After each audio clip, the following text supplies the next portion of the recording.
Hello, welcome to Lemon Studios, where we talk anything and everything entertainment. I'm of course Lemon himself, Zeke Lemon, and this was Crash, who was licking Grogu.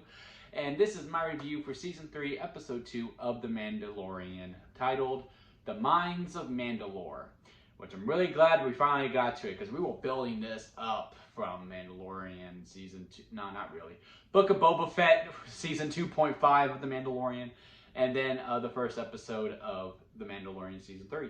Because I swear, every conversation that Mando had with someone was, I'm going to Mandalore and going to the mines to get forgiveness for the sins that I have done.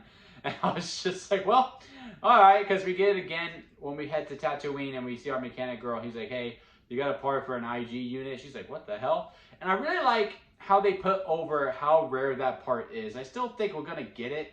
Because I actually like R5. I kind of hope R5 sticks around. But I really do fully anticipate IG-11 to come back. But they really put the part over on how rare it is to get and how bleak it seems to get IG-11 back. Again, I think we're going to get there. That even the Jawas are like, yeah, no, that part don't exist no more. We don't got it. So to put that part over to make it as rare as it is really cool. So when that moment does happen, because I really fully anticipate that moment to happen, it's going to be a really nice sight to see. Yeah, overall, man, this episode was awesome. A big step up from last week, and I actually enjoyed the season premiere for the most part. It was a nice welcoming back, but now it's like, all right, we're fully in now. We have this, the table has been set. Let's just get into what the people want. And we just get to Mandalore. And also, Din is explained to Grogu that, hey, there's where Bo-Katan is. This is where I grew up. This is Mandalore. And he was also explaining how the planet wasn't always like this. Like, at first it was animated. At least I think it was.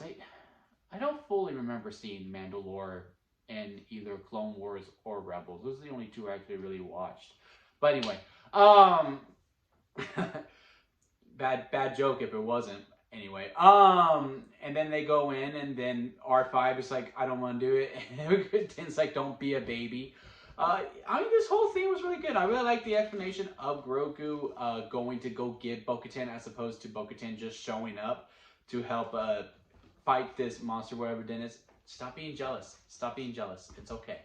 And Din is trapped, and he needs help, so they want to go get Bo-Katan. Because usually Bo-Katan, I feel like in most shows, the hero Bo-Katan would have just shown up randomly. And like, oh yeah, I decided to follow along after, you know, you decided I'm going to prove that Mandalore is wrong, and I wanted to be here to when you admit that I was right, because she was. Even though she's like, I don't know if it really was truly right. I thought that's the route they're going to go, but the fact that Grogu had to actually go out on his own little side quest mission, which was also really cool to see. It was like one of those Disney Plus shorts within this 41-minute show. Well, I just really like that. And also how just smooth Bo-Katan could just handle that Darksaber, and how much of a challenge it still is for Din.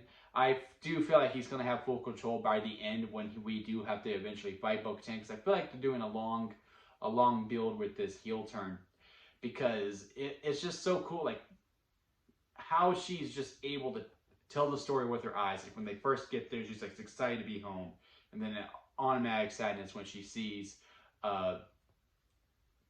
the planet. She's like, it wasn't always like this. And just how she's explained, and she still cares for Din and Grogu. She's like, hey, you need to help me. It was also really cute seeing Grogu get sassy. And just all the way through, and especially in the end when he finally does get to the mines and he goes in, he's asking for forgiveness, and he just gets sunked by whatever creature that was, because it felt like she was like getting excited for it, for either nostalgia for where she used to do, or two, she knows he's going to get sunk, and she's probably hoping he gets sunk so that she can take the Darksaber, and then realizing, oh no, this ain't right, and then goes to save him. So yeah, overall, I really, really thoroughly enjoyed this episode. To me, it was a massive step up from last week's episode, and I'm just really looking forward to this ride, man. I'm having a great time with it. Sorry for getting this review out so late. I just fell asleep afterwards, and I'm probably not going to do the 2 a.m. wake up anymore moving forward, because it was just so hard to keep my eyes open. But yeah, comment below, let me know your thoughts at The Mandalorian Season 3, Episode 2, and let's have a nice discussion about it over there. And that'll be it for me, guys. And I'll see you here next time at Lemon Studios.